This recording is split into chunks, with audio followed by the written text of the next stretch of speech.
I was working at a financial firm in New York City with a bunch of very smart people, and I had a brilliant boss I much admired.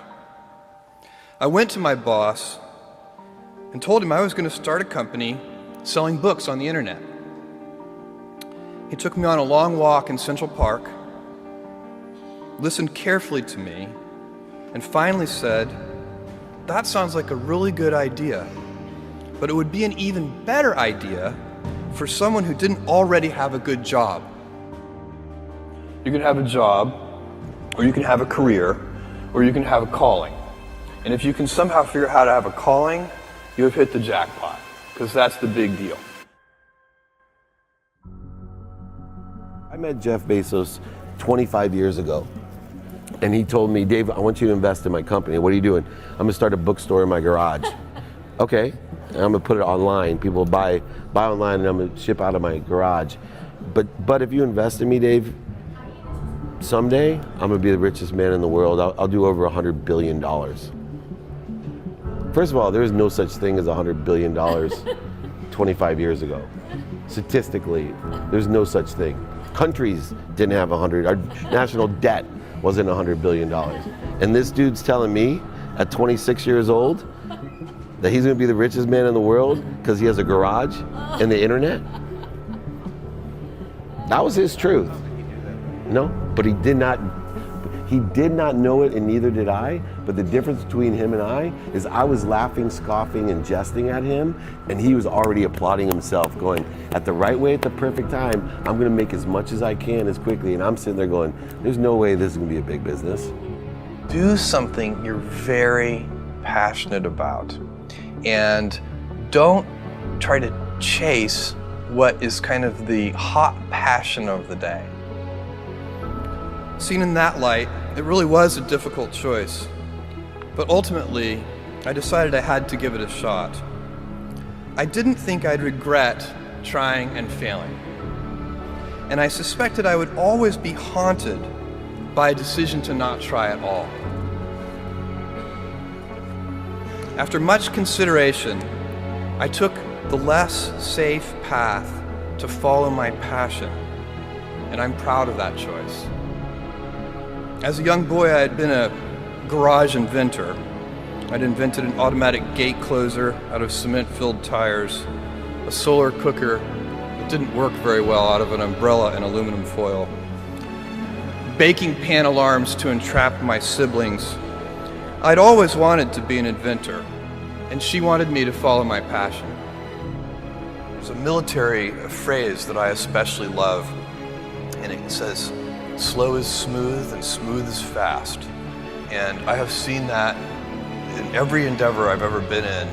That's the kind of thing that really allows you to make progress. You know, you get certain gifts in life and you want to take advantage of those, but I guess my advice on adversity and success would be to be proud not of your gifts, but of your hard work and your choices. So, you may be, the kinds of gifts you get in life, you might be really good at math. It might be really easy for you. That's a kind of gift. But practicing that math and taking it to the next step, that could be very challenging and hard, and take a lot of sweat. That's a choice. You can't really be proud of your gifts because they were given to you. You can be grateful for them and thankful for them. But your choices, you choose to work hard. You choose to do hard things. Those are choices that you can be proud of.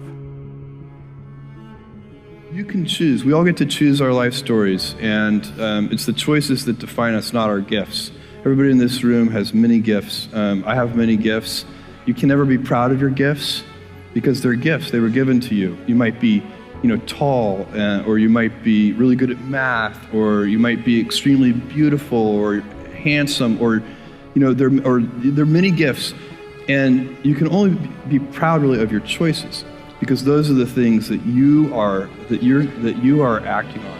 And one of the most important choices that each of us has, and you know this just as well as I do, is you can choose a life of ease and comfort, or you can choose a life of service and adventure.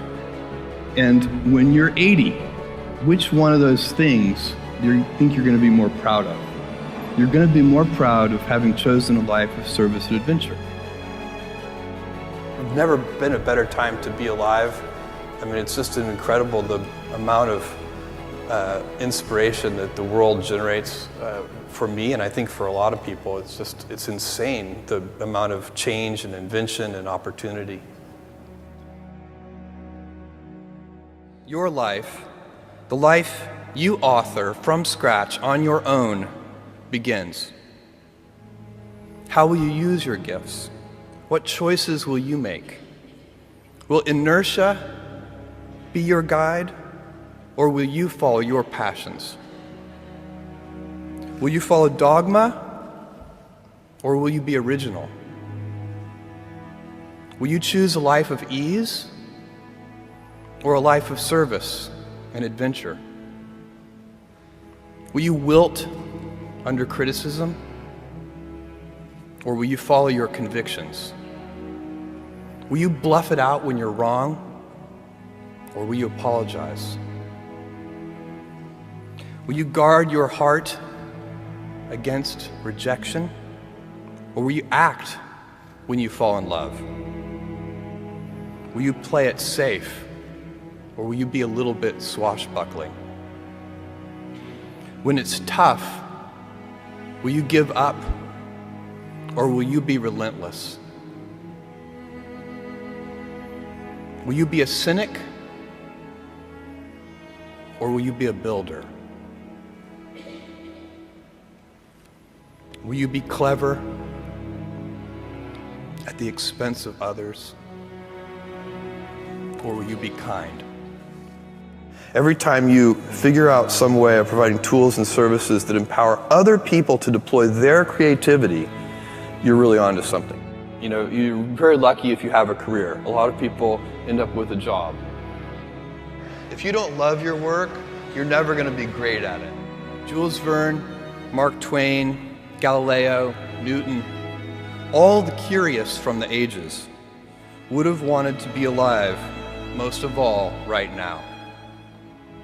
As a civilization, we will have so many gifts, just as you as individuals have so many individual gifts as you sit before me. How will you use these gifts? And will you take pride in your gifts or pride in your choices?